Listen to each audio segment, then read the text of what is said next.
Hello ka umami, mahilig ka ba sa ham? Alam nyo ba na napakadali lang gumawa? Malapit na ang Pasko at uso na naman ito at baka naghahanap ka na rin ng mapagkakakitaan sa darating na holiday season. Kaya tara, gumawa tayo ng homemade pineapple glazed ham. Sa isang malaking bowl, naglagay ako ng paminta, bay leaf, 3/4 cup ng asin at 1 cup ng brown sugar.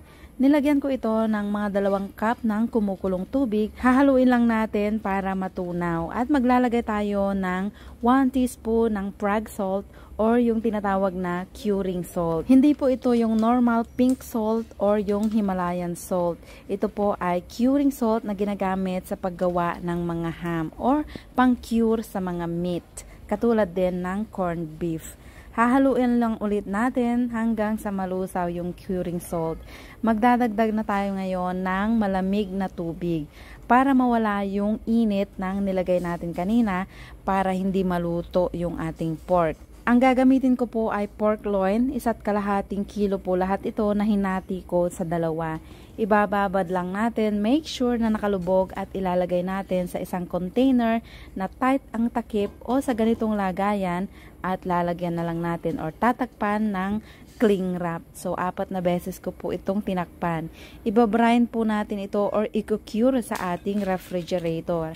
After 5 days, eksaktong 5 days po ay bubuksan na natin at tatanggalin from the solution. Yung texture ng ating meat ay hindi naman nagbago pero yung kulay po niya ay hindi rin nagbago at mas lalo pa itong naging kulay pink dahil po sa ating curing salt.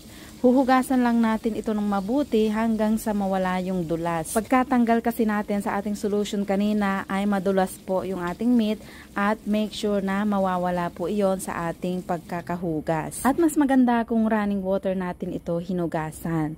At iset aside lang po muna natin o patuluan. Magpapakulo naman tayo sa isang kaserola ng 6 na lata ng pineapple juice, mga 1 cup ng brown sugar or kung gusto nyo ng mas matamis o mas malapot, pwede nyong dagdagan ng mga 3 tablespoon. So lalagyan ko lang ng gilit na ganyan katulad ng ginagawa ko sa video para naman magkaroon ng kaunting design yung ating ham. Pero hindi naman ito talaga needed. Gusto ko lang pagandahin, 'di ba?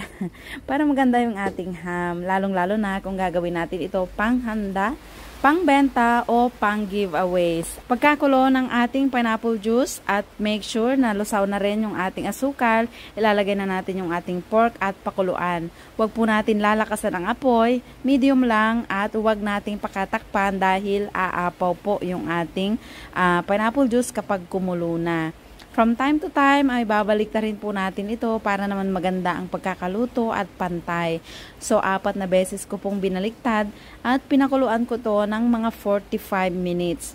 At noong malapot na at ganyan na lang yung natitira sa sabaw, ililipat na natin sa isang baking tray. Lalagyan ng mga 3 to 4 na sandok ng ating pineapple glaze at ilalagay natin sa preheated oven ng mga 10 minutes.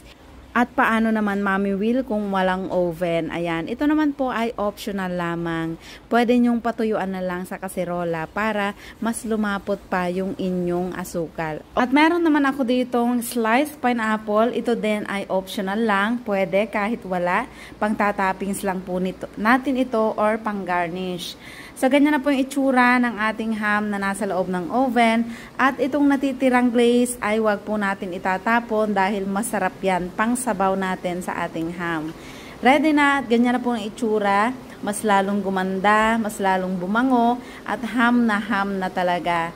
Isad-asal lang muna natin para lumamig ang kaunti bago natin ito i-slice. So, kung mapapansin nyo po ay pink na pink at napakaganda ng ating ham. So, sobrang liwanag po ng ating pailaw kaya hindi na natin masyadong maaninag na pink talaga siya. At mag-upload na lang ako ng mga pictures or photos ng ating ham para makita nyo kung gaano siya kaganda at ka-pink.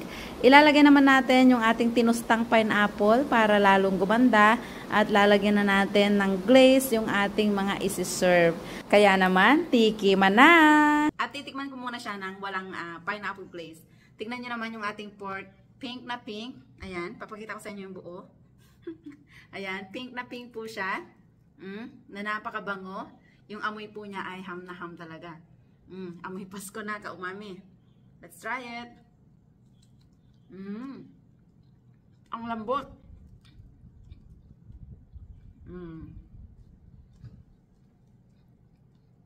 Nakinasubo. Ang sarap, ka-umami. Ham na ham.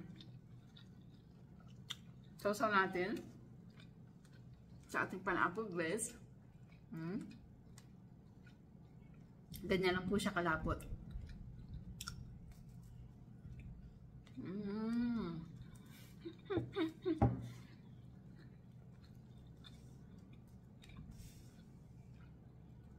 Ang galing.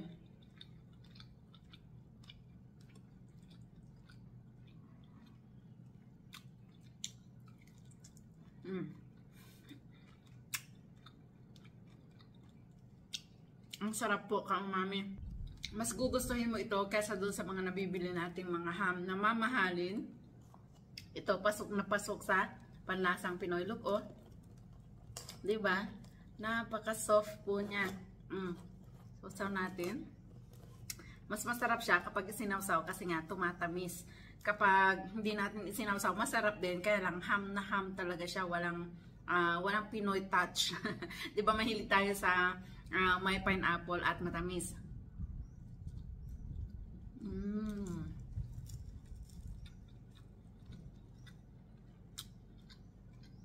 At doon po sa bandang merong balat o taba-taba, ang sarap. And speaking of taba, next time itry naman natin yung pork belly na ganitong paraan ng pagkakaluto at pagkaka-cure.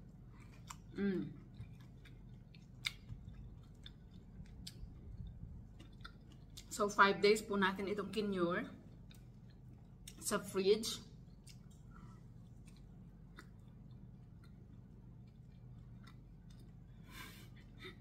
Ang sarap.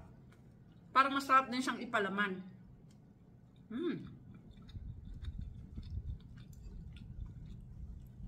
Ang kagandahan, kahit manipis o makapal po yung ating pagkakaslice, madali siyang kainin.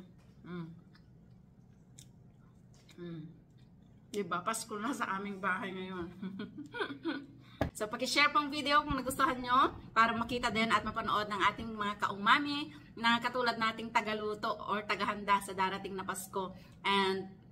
At baka ikaw naman ang susunod na mapadalhan natin ng 1 GCash at 5 naman ang naghihintay sa ating tatlong ka-umami sa darating na Pasko. Ayan.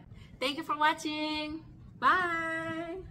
Subukan nyo po. Dali na. Bili na kayo ng Prague salt or ng curing salt. Bye!